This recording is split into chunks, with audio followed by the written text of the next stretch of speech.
Hi friends, இன்றைக்கி நம்ம Nisha cooking சேனலில் ஷவர்மா நல்லா கிறிஸ்பியாக சூப்பராக டேஸ்டியான இந்த ஷவர்மா வந்து ஈஸியாக செஞ்சிடலாம். டேஸ்ட்டும் செம்மையாக இருக்கும்.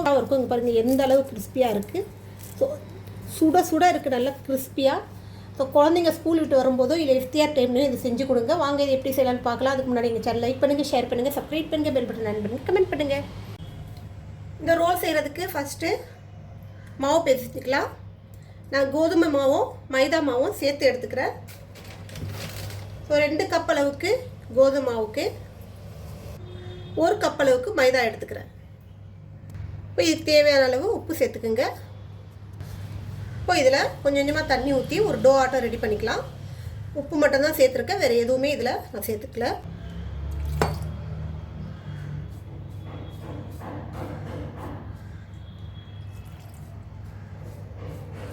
இந்த மாதிரி ஒரு டோ ரெடி பண்ணிக்கோங்க. இதை நான் கோதுமை மாவும் மைதா மாவும் சேர்த்து எடுத்துருக்கேன். மைதா மாவு மட்டும் போதும்னா நீங்கள் அதை மட்டும் எடுத்துக்கலாம். இப்போ இதில் கொஞ்சோண்டு எண்ணெய் கையில் தட்டிக்கிட்டு இன்னும் கொஞ்சம் நல்லா பிசைஞ்சு எடுத்து வச்சிடலாம். இப்போ இதை மூடி உரமாக வச்சுருங்க. அடுத்தது நம்ம ஸ்டெப்பிங்கான ப்ராசஸ் பண்ணலாம். இப்போ ஒரு பவுல் எடுத்துக்கோங்க. அதில் சிக்கனு வேக வச்சது, உப்பு, மஞ்சள், கொஞ்சோண்டு இஞ்சி பூண்டு போட்டு வேக வச்ச சிக்கனு இந்த மாதிரி பிச்சு எடுத்துக்கோங்க. அதை போட்டுக்கலாம். துருவோட கேரட், வெள்ளரிக்காய் தோல் நீக்கி பொடியாக கட் பண்ணது. இப்போ இதில் 1 ஸ்பூன் அளவுக்கு chilli flakes, 1 spoon chaat masala போட்டுக்கலாம். அதோட 1 ஸ்பூன் ஒயிட் பெப்பர் உங்களாண்ட இல்லைனா பிளாக் பெப்பர் யூஸ் பண்ணிக்கலாம். இதுக்கு தேவையான அளவு சால்ட்டு, உப்பு எடுத்துக்கோங்க. இப்போ இதில் மயோனஸ் சேர்த்துக்கிறேன். இது எல்லாத்தையும் ஒன்றா மிக்ஸ் பண்ணிக்கலாம்.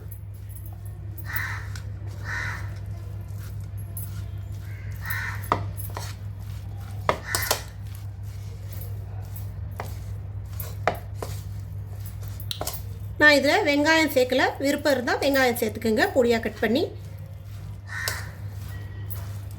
அவ்வளோதான், ஸ்டஃபிங் ரெடி ஆயிடுச்சு. ஒரு பவுலில் மெல்டட் பட்டர் எடுத்துக்கோங்க. அதோட மைதா சேர்த்து மிக்ஸ் பண்ணி வச்சுக்கலாம். இங்கே பட்டருக்கு பதிலாக நெய் அல்லது எண்ணெய் கூட எடுத்துக்கலாம்.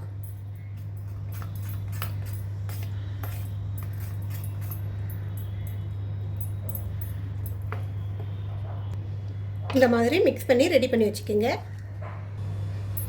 இந்த மாவை எடுத்துக்கோங்க. இந்த மறுபடியும் நல்லா அடித்து பிசைஞ்சிக்கோங்க.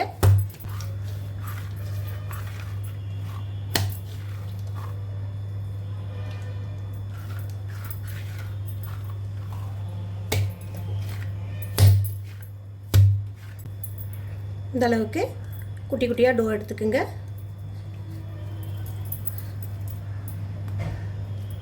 மீதி மாவை இதே பவுலில் வச்சு மூடி ஓரமாக வச்சுடுங்க. இதில் ஒரு டோ எடுத்துக்கலாம்.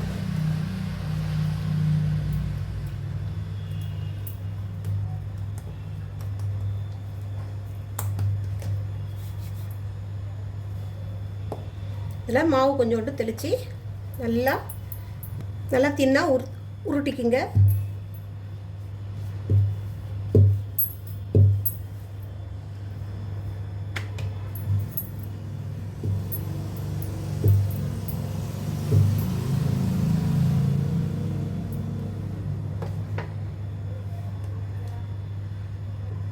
இப்போ இதில் நம்ம ரெடி பண்ணி வச்சுருக்க இந்த பட்டரும் மாவும் சேர்த்து ரெடி பண்ணி வச்சோம் இல்லைங்களா, அது இதில் மேலே ஸ்ப்ரெட் பண்ணிக்கிங்க. இதை இந்த மாதிரி மடிச்சிக்கிங்க.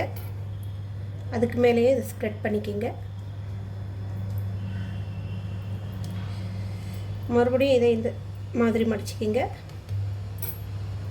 இதுலேயும் நல்லா ஸ்ப்ரெட் பண்ணிக்கிங்க ஃபுல்லாக.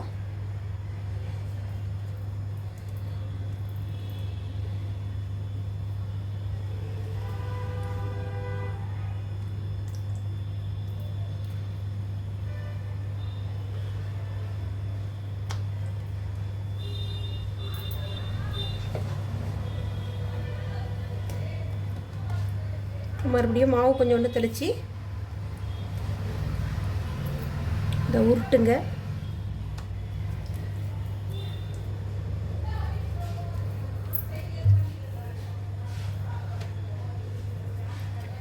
மாவை தெளித்து எந்த அளவு தின்னா உருட்ட முடியுமோ அந்த அளவு தின்னா உருட்டிக்கிங்க.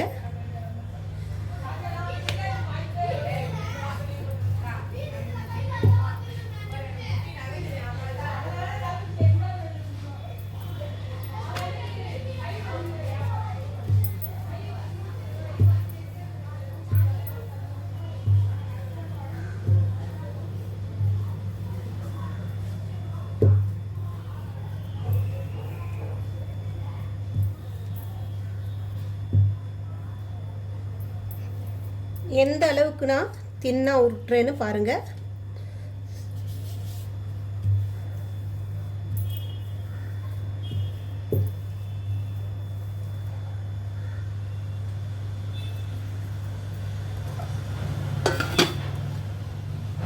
இப்போ நம்ம இதில் நம்ம ரெடி பண்ண ஸ்டஃபிங்கை உள்ளே வச்சுக்கலாம். ஸோ இந்த கார்னரில் கொஞ்சம் இடமும் இந்த சைடும் கொஞ்சம் இடமும் விட்டு இந்த மாதிரி நடுவில் வைங்க.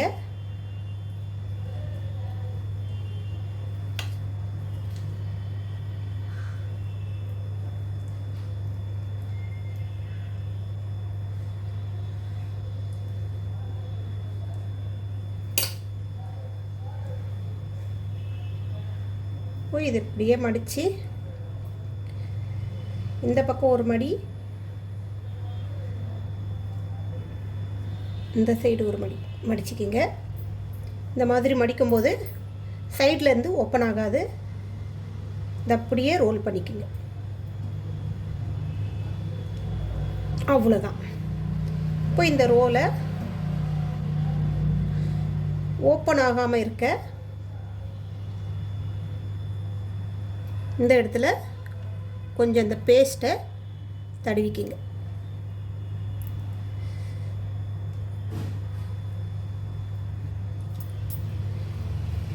இப்போ இதை நல்லா க்ளோஸ் பண்ணி விட்டுருங்க. இது ஓப்பனே ஆகாது. உங்களுக்கு எந்த சைடில் இருந்தோம் இதில் உள்ளே வச்சுருக்க ஸ்டஃபிங்கு வெளியில் வராது.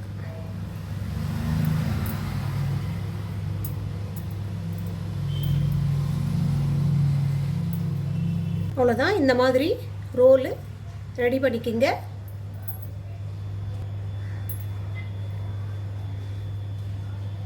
எந்த அளவுக்கு நீங்கள் தின்னா பண்ணுறீங்களோ அந்த அளவுக்கு கிறிஸ்பியாக இருக்கும்.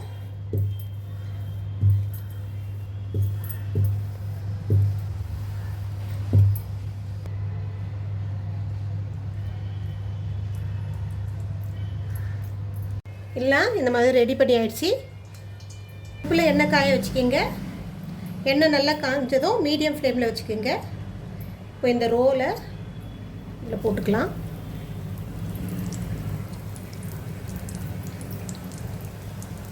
அடுப்பு மீடியம் ஃப்ளேமில் இருந்தால் தான் நல்லா உள்ள வரைக்கும் வெந்து நல்லா கிறிஸ்பி ஆகும்.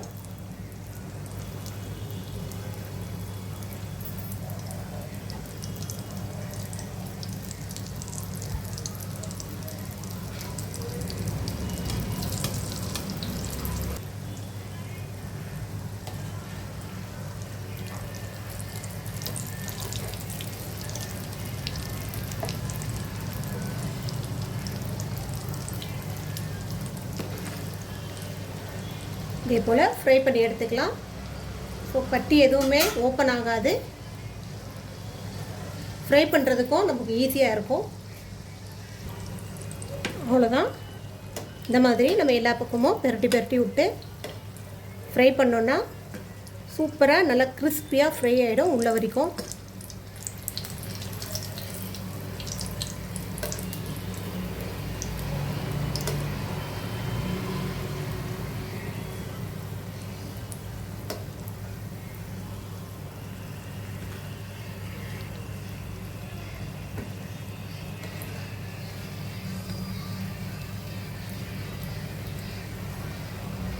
போய் இது எண்ணெயிலேருந்து வெளியில் எடுத்துடலாம்.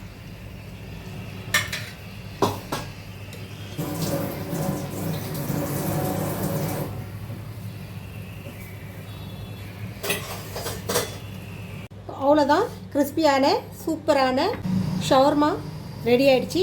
ஸோ இந்த மாதிரி ஷவர்மா ட்ரை பண்ணி பாருங்கள், டேஸ்ட் செம்மையாக இருக்கும். இன்னொரு ரெசிபியோடு உங்களை சந்திக்க வரையும் உங்களோட விடைபெறுவது உங்கள் நிஷா. எங்கள் சேனல் லாஸ்ட் வரைக்கும் பார்த்தவங்க அனைவருக்கும் மிக்க நன்றி. பாய்.